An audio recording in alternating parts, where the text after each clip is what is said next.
have a little 1 month old, and I fed him right before this started, but he's still hungry, so I'm gonna leave my camera off because we're still breastfeeding. But I'm excited to hear about all the other people on the panel too, because I think there's gonna be a lot of um, variety of expertise that you guys are gonna all hear from. So like Christina said, I'm the school psychologist at Sandburg Elementary, so I work with 4K students through fifth graders. So that's what most of these ideas that I'm going to share with you are going to be coming from that kind of background.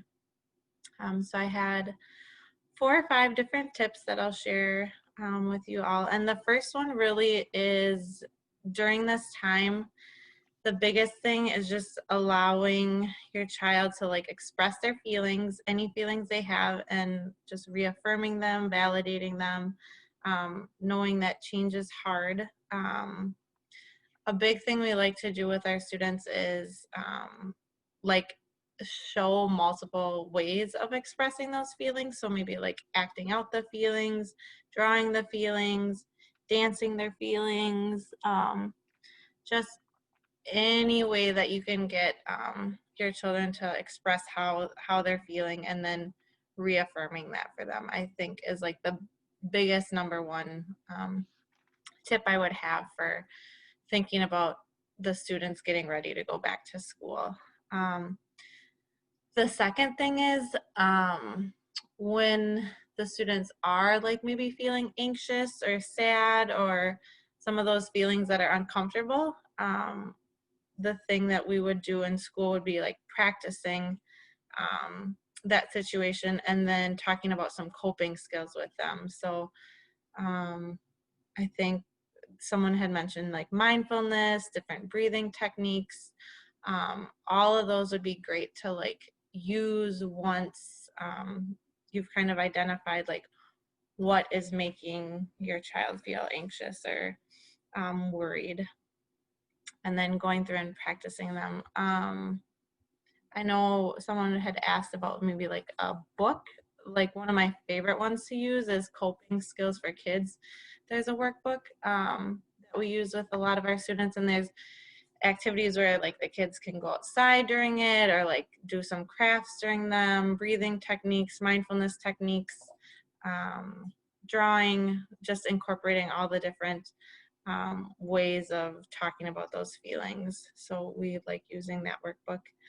Um, the other suggestion is talking explicitly about certainty and uncertainty. So like talking about like what is really likely to happen and what still is unknown, and being able to like learn to live with some of that uncertainty and still being able to enjoy all the other areas that might bring about some things that are making students feel uncomfortable, but talking through those feelings. And then my last suggestion is if you feel like you need like additional assistance, I mean, I guess I'm not quite sure what it's like, how it would work for like homeschooling, but I know for like private schools and public schools, there's staff that like are trained in all of these areas that we're talking about. So I, as a parent, would go and try and talk to like the school psychologist or the social worker or the counselor or whoever you think, classroom teacher, whoever you think would be able to like really help your child with some of these skills that we're talking about. Or you can always talk to like your doctor as well if you feel like it's to that level. But I usually would start with the school staff, especially if they know your child well. We do like problem solving meetings. They're called SSIT meetings. Um, if you feel like it's to that level where you're like, I'm just not sure what to do, I need some help, there's people at school to help you. Great, thank you so much, Kenzie. Well, let us know if you need to, or just a private message if you need to take off with your little one. But thank you so much for being here and joining us. How about Karen? Would you like to share next? Karen is, well, go ahead and introduce yourself and your background. That'd be great. Great, great, thank you. And in the meantime, if you could let me share my screen, I would love to. Um, so anyway, hi everybody, I'm Karen Katz and I work for the Wisconsin Office of Children's Mental Health. We are housed in DHS, but we're not part of DHS. We report straight to the governor's office. And so you can imagine we're all about children's mental health. We were created about 5-6 years ago, and to just bring systems together and make things better, outcomes better, measure, and all kinds of good things around children. And so tips, oh goody, I get to share. The best tip that I have is this goofy little feelings thermometer that our office just released. We launched it, I think about 2 weeks ago. First Lady Kathy Evers did a video on it, and it's so simple, but it honestly is the best thing I've seen in this whole time of COVID, because anybody can use it.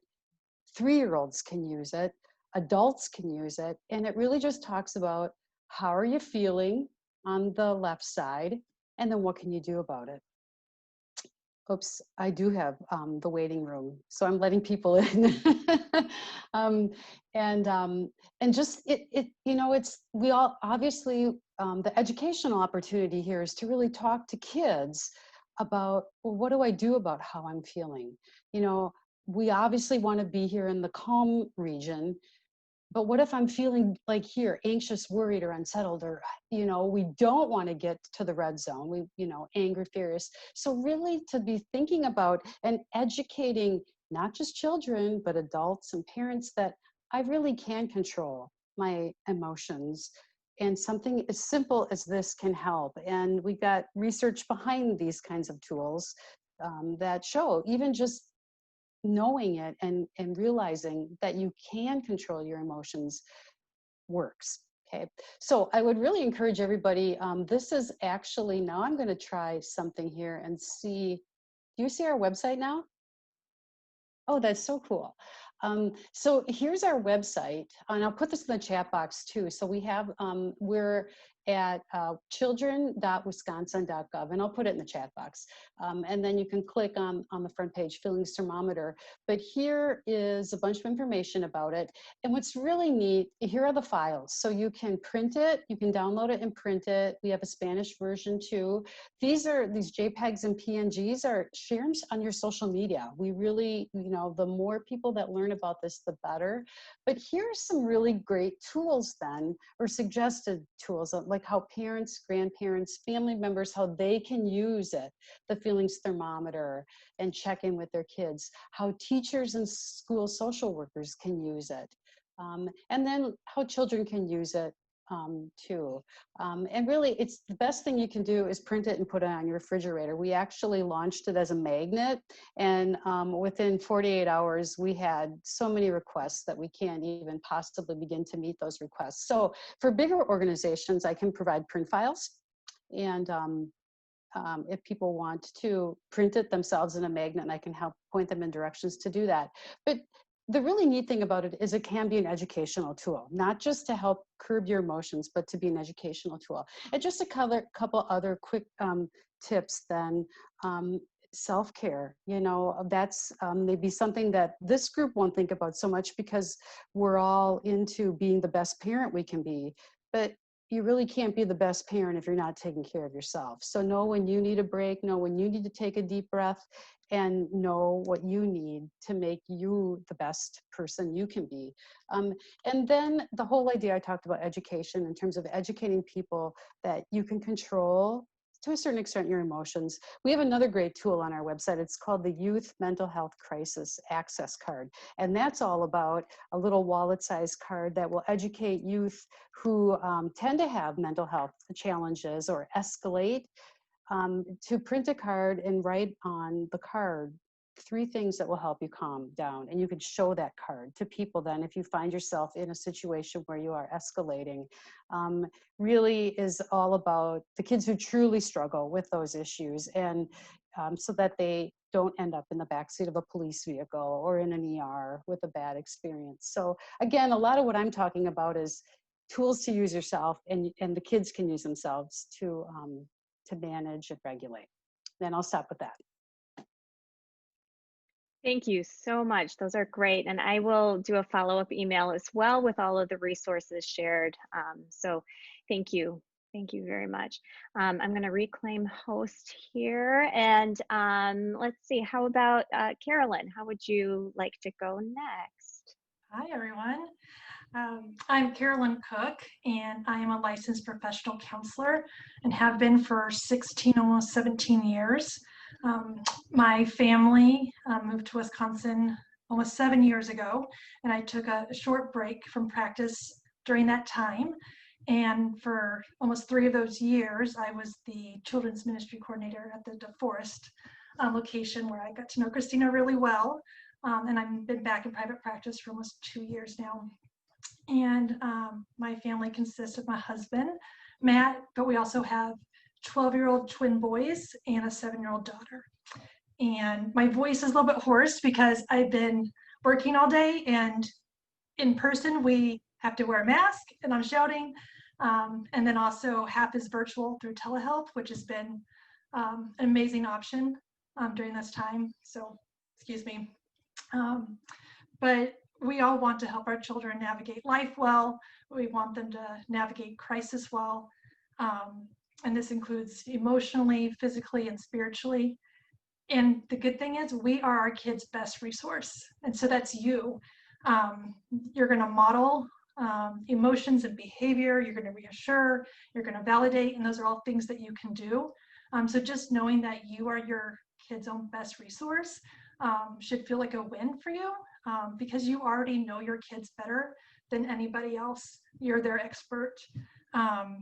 So I would not ever label myself as a pessimist, but I'm definitely not an optimist.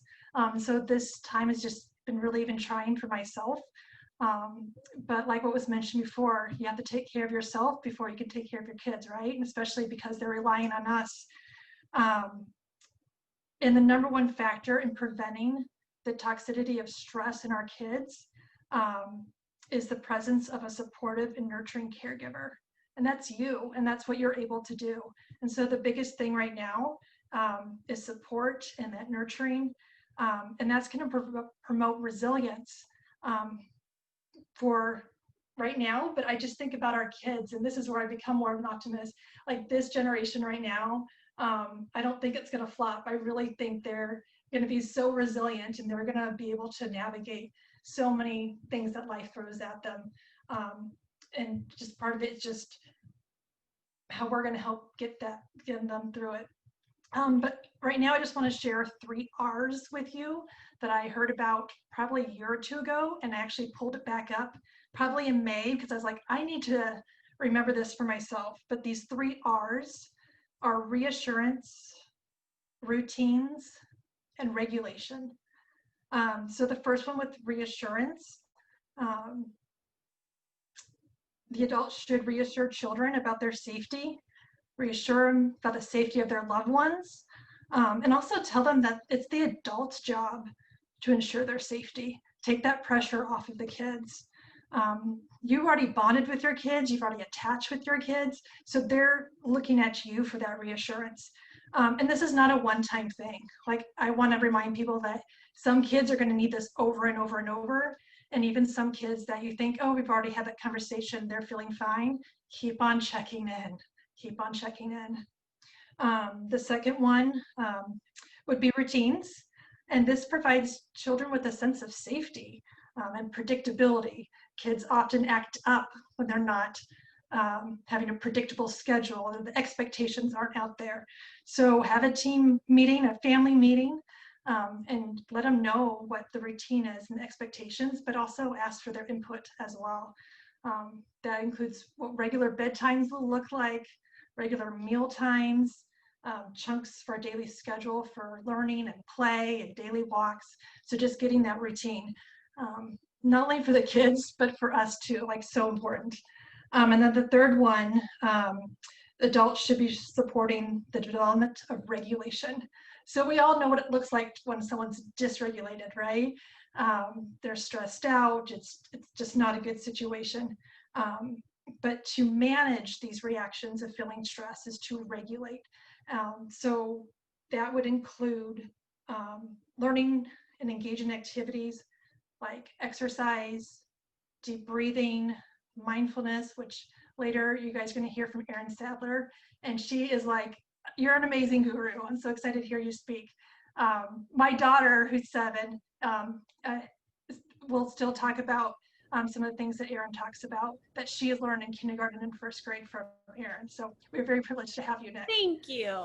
So I won't talk a lot more about mindfulness because that is your genre, but I think it is so helpful for the kids to be able to have their emotions regulated, because as we can do that as children in the teenage years and then have well-adjusted adults, it'll be a beautiful thing. So yeah, that's just a little tidbit, but we got this. We can make a really hard situation be really successful. Thank you so much, Carolyn. Yeah. All right, Becky, how would you like to go next? I would love to. Okay. I'm Becky Pickering. I have a master's degree in school counseling as well as early childhood education. I was a school counselor in East Texas for 3 years, and I worked with pre-K through 5th grade students. Some tips that I would offer would be to help identify, label the emotions of our kids. I know I have 3 boys, and some of their emotions are bigger than they even know what to do with. So just kind of, you know what, you look like you're getting frustrated. Why don't we try, taking a deep breath, just doing some of those, identifying their feelings so that they know what they're feeling. That's something that I work on with my own kids. And then I know working at home, a lot of my kids that I've talked with, they have a hard time focusing at home. There's toys in the living room that they can play with, and, brothers and sisters and whatever, just helping them to focus, whether they maybe fidget with, some Play-Doh or something like that in their hand, just to help them focus on what they need to get done a little bit more.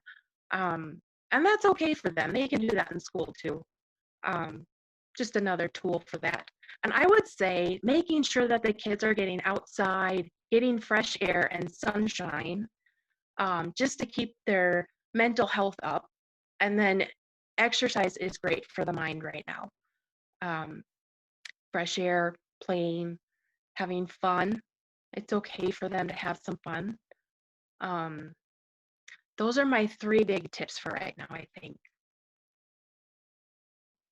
Thanks so much, Becky. If you think of anything else, any of our panelists, we'll have time at the end and we'll be able to share some more. So thank you. All right, Erin, you're up next.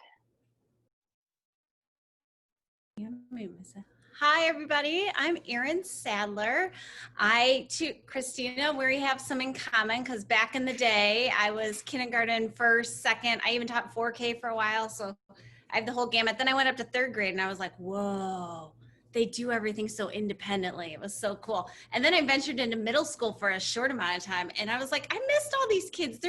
I thought so, too. I thought middle school was going to scare the bejesus out of me.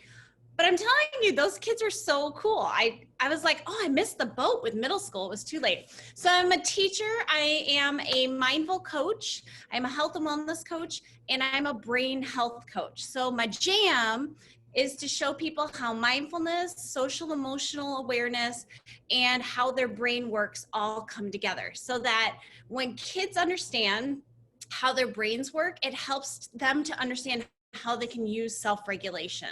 So they understand that they have choice and they're able to control their thoughts and feelings based on what they do in their body. And Christina, if you don't mind throwing up the brain, I know I don't have a ton of time, so this is Erin Sadler on speed mode right now. So if you, the brain one, Christina, if you don't mind. Thank you. So I'll start talking while she's pulling it up.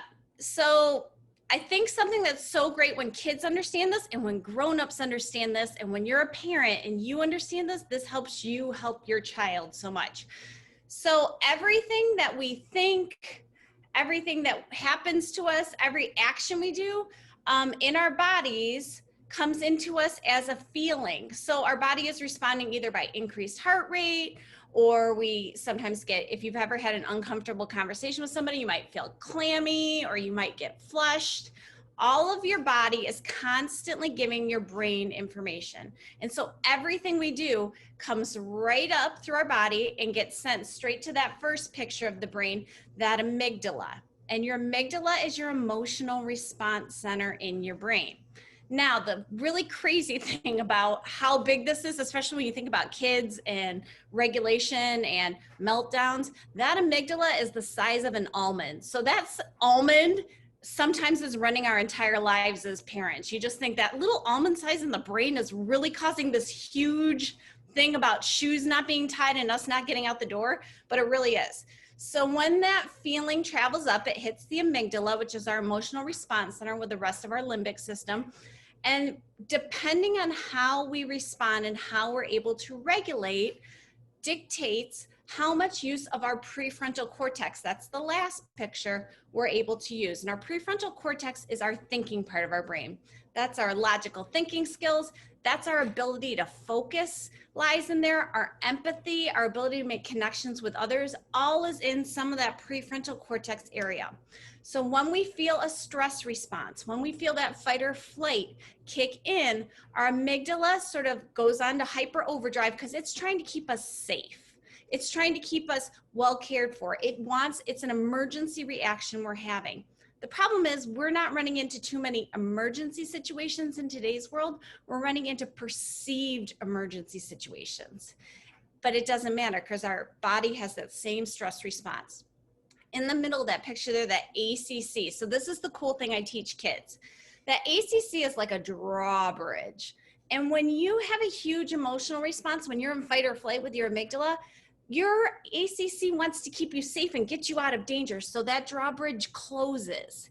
And then we're not able to have as many logical thinking thoughts going on in our brain at that time. That's why if you've ever been in Target, because I know this has never happened to any of us sitting here, but if you've had the kid with the meltdown in Target and you see that poor parent like trying to rationalize with them and it's not getting anywhere, that kid's ACC is like, boop, and it's in that full fight or flight mode right there.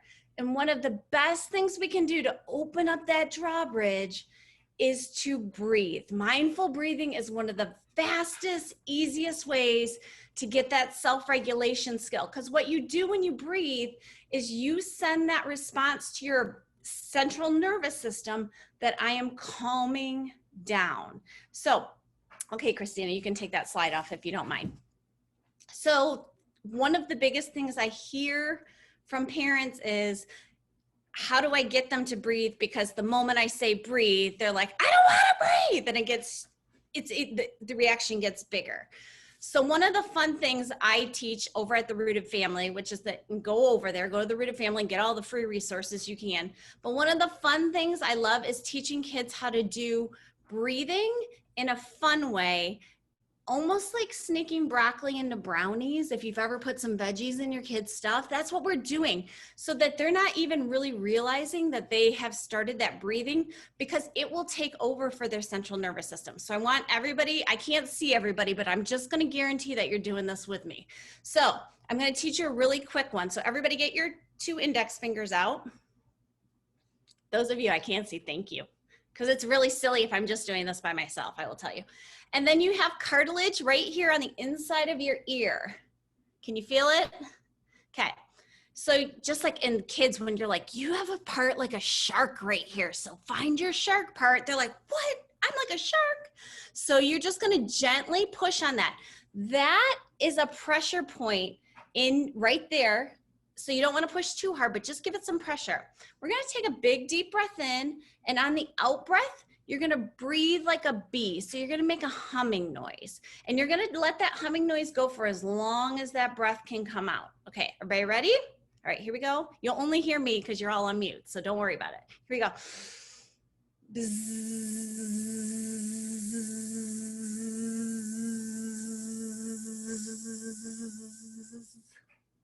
So you can see how that would be really fun for a kid to do 3 or 5 times to open that prefrontal cortex back up. That ACC will open. But here's what happened. Just like white noise with infants makes them feel safe and warm and sort of lulls them to sleep, that buzzing noise sends a direct message to our central nervous system that we are safe and we can calm down. So not only you've kind of done like double duty, is you've gotten them to open it through the mindful breathing, but then adding that buzzing actually helps their central nervous system to have that sort of that white noise feeling. If you have a child that gets easily overwhelmed with outside sensory, again, if we're in Target and you're talking to your kids, sometimes you having that voice with your child, or if you have a teenager like I do, my voice is grating on them. You can see it in their teenage face. Because they're getting overstimulated when they're already overstimulated. So they're already starting to shut that ACC, and then us talking is like speeding up the process. So having them do some of that mindful breathing like that, when you're buzzing, if you do that 3 to 5 times, you will really not be able to hear anything in the world around you. And it helps you just to come back to yourself and be able to calm down. So that is one of my big tips and tricks. My other one during this time of COVID is really making sure kids have an opportunity to do exploratory play and creative play. Kids, and this is a whole nother day, a whole nother topic, but they're on different brain wavelengths than us. So they need that time to do creative processing, and they really process a lot of emotions right when they're doing their playtime. And if your child is not a child that likes to talk about feelings very much, if they've had time to do that creative, Lego play where they've played for some time by themselves, or they've played some dolls by themselves, or created something by themselves, if you sneak in right at the end of that play and then you ask them how they're feeling, they're usually really open during that time. And I can go into the brain a different time about why that is, but that's a really good time to come in and talk about feelings and talk about how they may be feeling, or if they're stressed, and sort of having that connection time with them. Because so often we ask kids when they're not thinking about their feelings, or they're trying not to think about their feelings, like, how are you feeling right now? And then it feels like, I have to assess all this and I wasn't ready to go there yet. So it's nice to like come in at a time when they'd be ready to talk about it. And then having, especially if you are virtual learning this year and you're both, this is new to both of you, or if your child's going to school and they have a whole bunch of new things happening, just making sure your expectations, that you're sitting down with your child and your child gets to say expectations, you get to say, and you come up with a game plan together about how this is going to look, what everybody's expected to do. Sort of what we were talking about earlier with having a schedule. So important to have all of those. So those are my 3 tips. Did you want to share the other picture that you had? Oh, that's okay. I don't want to take up all my time, and we can save it for later. Okay, well, we'll see if there are any questions here. If you have any questions, please let us know. You can type them in the chat section, or just go ahead. We're a fairly small enough group that you could probably just chime in. I know that one person did ask, what are some resources, any books that you would suggest?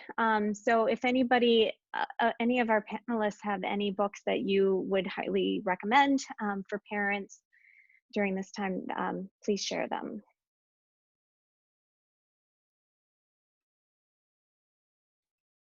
And I can start then, since we're all so chatty. This is one that I have really enjoyed. It's a great book called Permission to Feel. It's just some things that are just reminders, but then just really gets into the why, and real great tips. It's by Mark Brackett.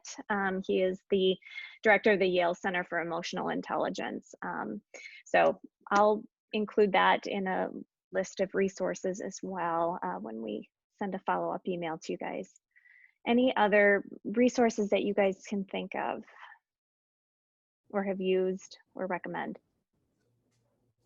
I have The Whole Brain Child. If you haven't read The Whole Brain Child, I love that book. That's what I sort of always tell people who are just starting out on their mindful brain journey of understanding their kids. That's a great one.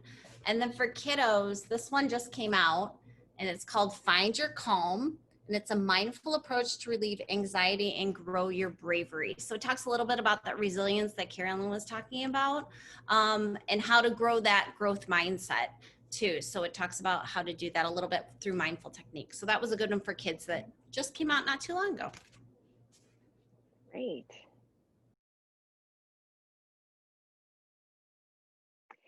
Any other questions?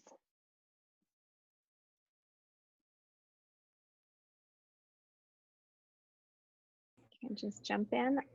Christina, I see one you- in the chat. Yeah, Oh, you go got ahead. one in the chat. No, I was just going to say the same thing. You have one for Erin in the chat. Oh. Thanks, Karen. Says to Erin, when your child's having a meltdown at Target, do you just start doing the ears and buzzing, or will they watch you and join you, or how? It's really going to depend on one. If this is something your child is used to, I highly recommend making mindfulness a part of your everyday calm. So one thing that I have coached parents on is you can't just expect, just like if you never had your kid brush their teeth and then really in a high, like it's, you know, Christmas dinner and you're like, go brush your teeth. They're going to be like, no, why would I brush my teeth? I've never brushed my teeth before. The same thing happens. And then you're having a meltdown in front of your whole family on Christmas dinner. The same thing's going to happen with mindfulness. If you're not practicing it when it's calm, I love going right before bed doing some of that mindful breathing because that really sets your sleep up for positive. But just making sure there's little times throughout your day. I call my minivan the minivan of mindfulness because my kids are trapped in there with me. So they're not only my guinea pigs to try all my new mindfulness stuff, but that really is a time when we can breathe. Every red light we can breathe, that we can look out and play the ABC game, but then take some breaths with it. Making sure that we're practicing so that when we do get in the target situation, it becomes a reflex that they're able to pull from.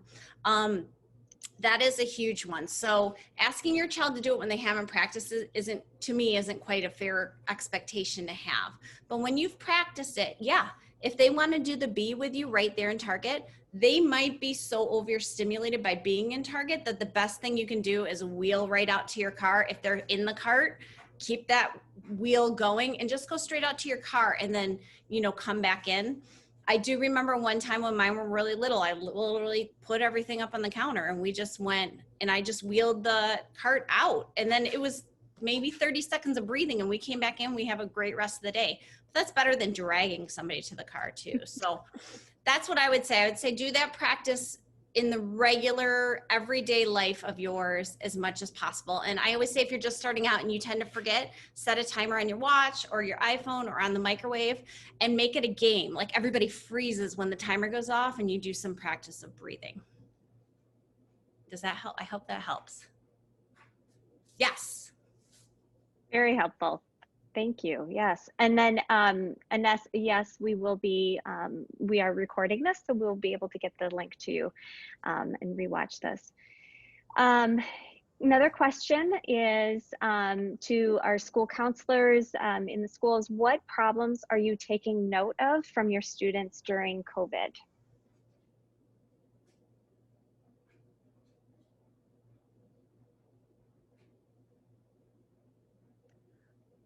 I'm not actively in the schools right now, but I work with a lot of kids outside the schools, and I'm hearing a lot of anxiety and fear of getting sick or wearing masks. So my suggestion for those kinds of situations is to kind of role play. You know, what are you afraid of? And then kind of act situations out where that might be reality for them. And just practice how they can react to that. As far as wearing masks, that's been a big thing with like little ones. I would say just kind of gradually practice that, you know, start with 2 or 3 minutes and then kind of work up. They're not quite so afraid of, what if I suffocate, or what if I can't breathe, or something like that. Those are the big things that I've heard from kids.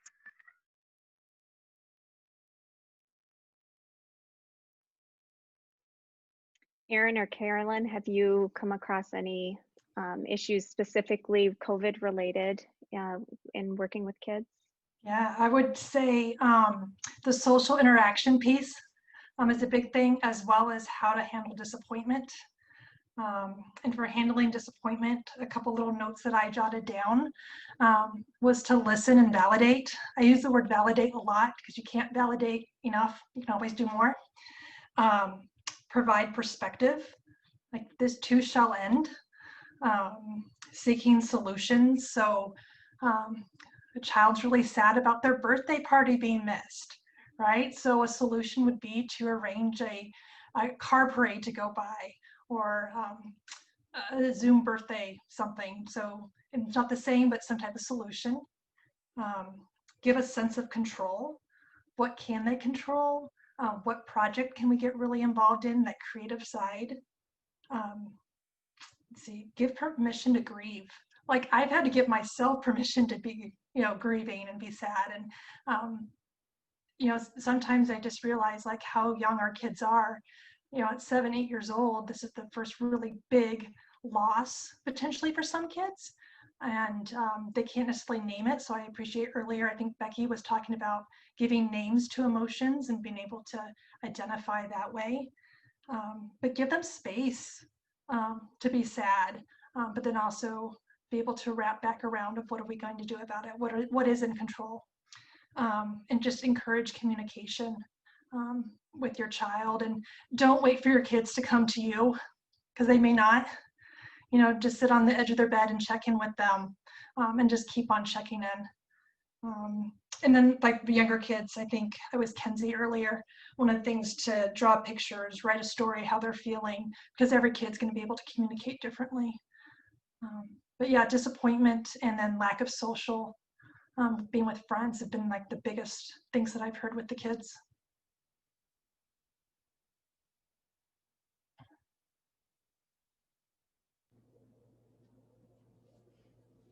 Yeah, I would agree. I mean, everything Carolyn said. And one of the things I do both with parents, because they're dealing with a lot of stress, and to help parents decrease their stress. I do an activity with kids and parents where we have 2 circles that we draw on our paper, and I call it sorting the stress. So they're writing down their stressors in the 2 circles. And I have 1 circle with a C over the top, and those are things you can control. And then I have an O over the top of the other circle, and those are things that are out of our control. So when we sort it out, we get, so often in our brains, all the stress jumbles up together. There's a great book called The Color Monster, and he always has his feelings all jumbled up together, but really our stress jumbles up together. And what it does is it starts a negative stress loop going in us. And the more we create that neural pathway, the more it becomes what our brain jumps to. Sort of like we've worn a path like a stream, and then it becomes a river, and then it becomes an ocean. And even if that's not the path we would want to take, because we've carved it so many times, our brain is just going to jump there. So we want to put something in there to disrupt that pattern, so we don't have that stress loop, that amygdala flare up all the time when we don't want it to be there.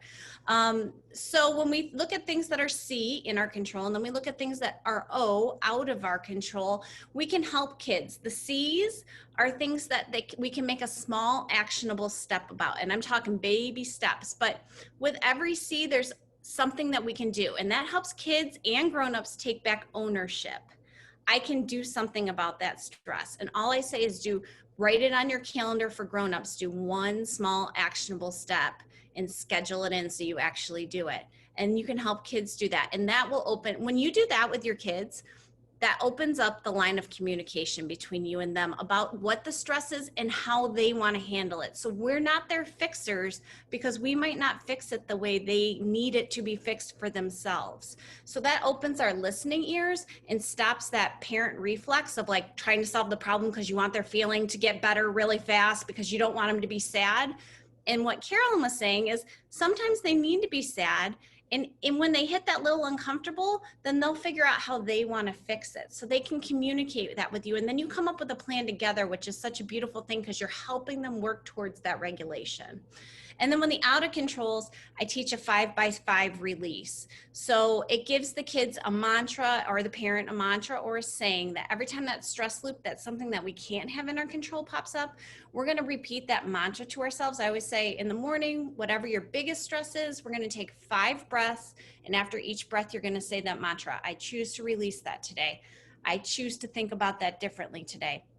And that helps release it. And then if you find it pop up in your head throughout the day, because if you've wired it hard enough, then it's going to pop up. You just take one deep breath when you notice it and put that disruptor, that mantra statement in there. And pretty soon that's the new wiring for your brain. And that when that stress loop of that thing that you can't control pops up, your brain will actually beat you to the punch and say, oh, I know what she's going to say. She's going to say, I choose to release it. So we might as not even think it anymore.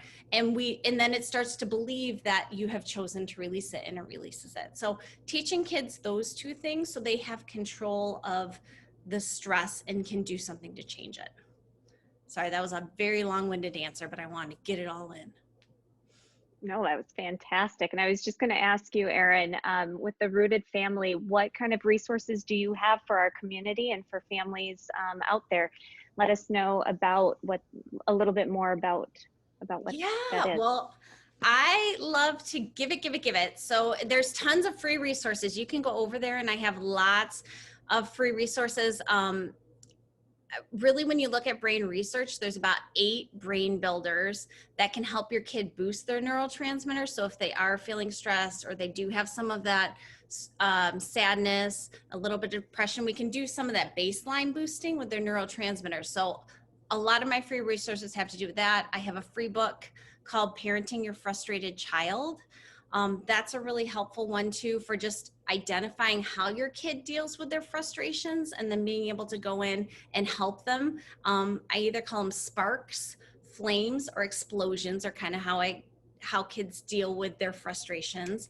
I explain that. And then I have a whole social emotional curriculum for people that are doing virtual learning, or families that just want to be more connected, or homeschool, or if you notice your child needs help with resiliency, you can buy the family pack for resiliency, and then it has journals and a whole bunch of different things in it that can really help boost that in your kids. Because if you have great social emotional skills, you actually increase your ability to have academic skills as well. So that's kind of me in a nutshell. That's fantastic. Is it a website or a physical building? Oh, yeah. Sorry, I'll put it in the chat. But yeah, it's just therootedfamily.com, and I'm all there. Great. Thank you so much for sharing all of that. You're welcome. Are there any other questions? We've got just a couple more minutes here, and looks like Karen had to leave a little bit early. Any other questions? I think one of the things that I'd like to ask is, what are some tips that you can suggest for parents? So I don't know, the way that I'm wired is I give myself very little grace, even though I extend it to others. But what are some suggestions that you all would say to just equip parents, or give us, when we are feeling at our wits' end, trying to juggle work and keeping our kids on track with school? What are some things that we can be mindful of?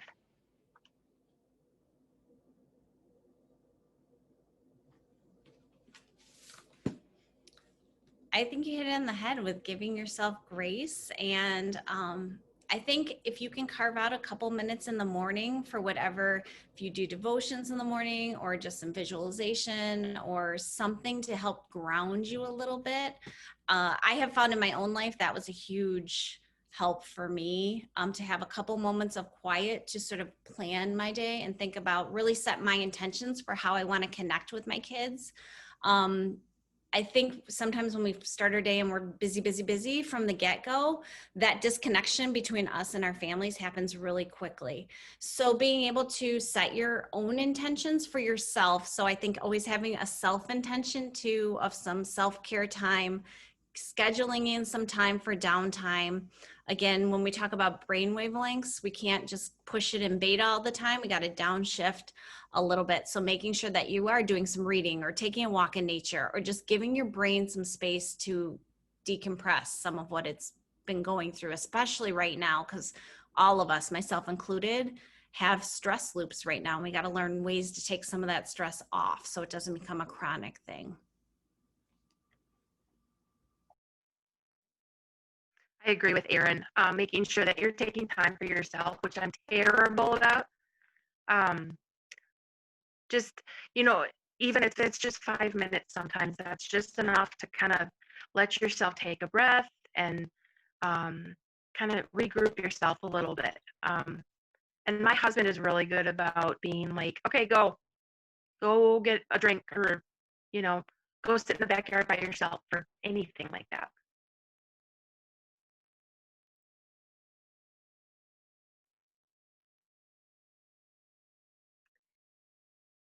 All right.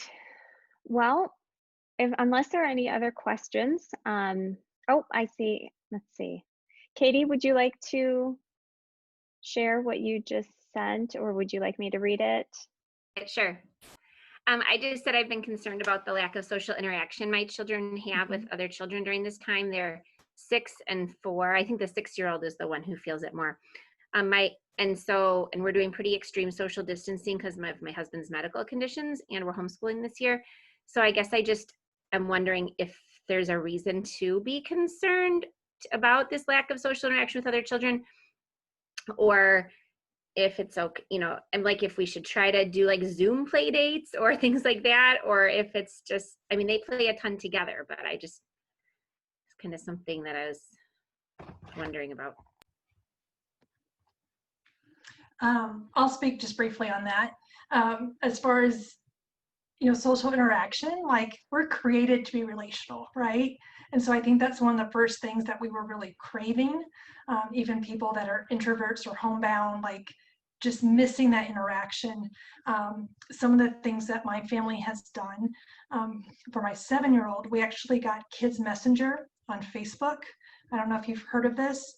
I control it. It's only on my iPad. She doesn't have free reign to chat.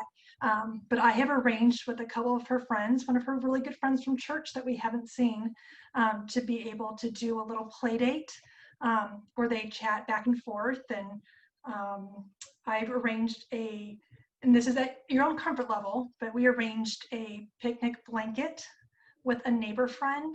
We were on our own separate blankets. We brought our own food. There was something about that eye-to-eye connection that was so good. I mean, like, she was giddy. Now, both girls were really responsible, respected. Like, I wasn't worried about, they're almost too excited to go hug. They knew. We've done a lot of chalk messages in friends' driveways. And then all of a sudden, we were getting messages back. And for a while, and this was more at the beginning of Safer at Home order, we went through so much chalk. And it was so much fun on our daily walks as a family, or even in the riding our bikes. My daughter would keep the chalk in her basket. And we'd stop at a neighbor's house or a friend's house from school, and we would write, you know, hi, Madeline, love Audrey, or something. And it was just fun for them to do, but also to receive it, just a little bit of that connection. We've done snail mail with cousins, back and forth, and the cousins are 4 and 6. So it's practicing their writing as well, and just sending drawing and artwork. And the latest one that my daughter actually came up with, I was asking her one of the things that she's missed most about school, and she said show and tell, and being able to have like a pajama day. And so she arranged on that Messenger or FaceTime to do a show and tell with her friends. So it's not the same, but it gives them something to look forward to. It gives them some interaction. You know, this will pass, and so it's not going to be lifelong detrimental for your kids to not have. I'm glad that they have each other. But yeah, be creative in ways that you can find some connections, because that is so important. It's how we're created.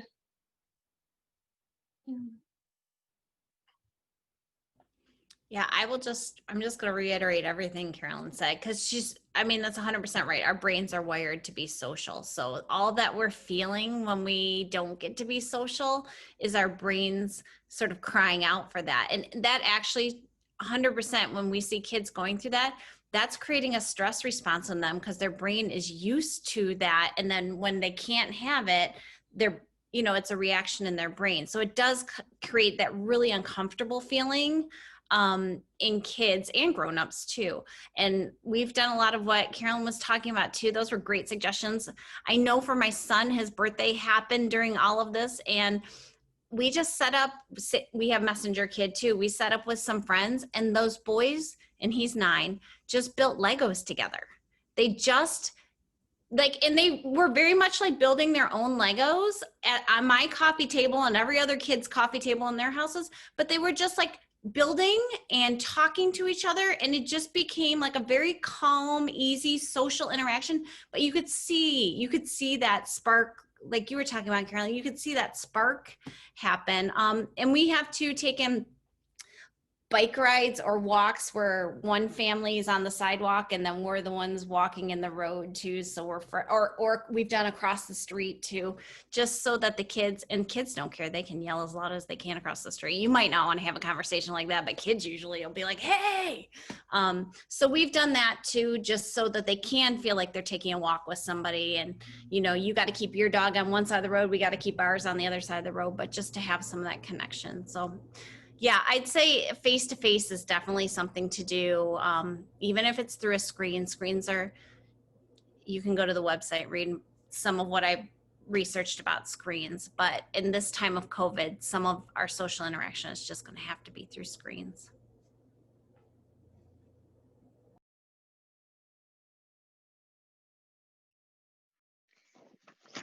All right. Any other questions before we sign off for the evening?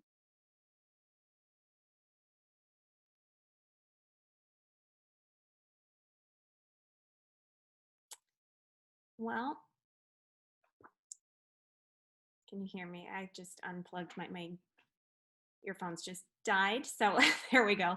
Well, I appreciate so much the expertise from Becky and Carolyn and Erin and Karen and Mackenzie, who had to leave, but just really thank you so much for being a resource. I will send out a kind of a recap I jotted down some notes here, and we'll take some of the links here that were in the chat session and be able to send them off to all of you who registered. I know some people who registered and weren't able to make it tonight. The link is going to be the same for tomorrow night and for Wednesday night. So tomorrow's topic is setting your kids up for success.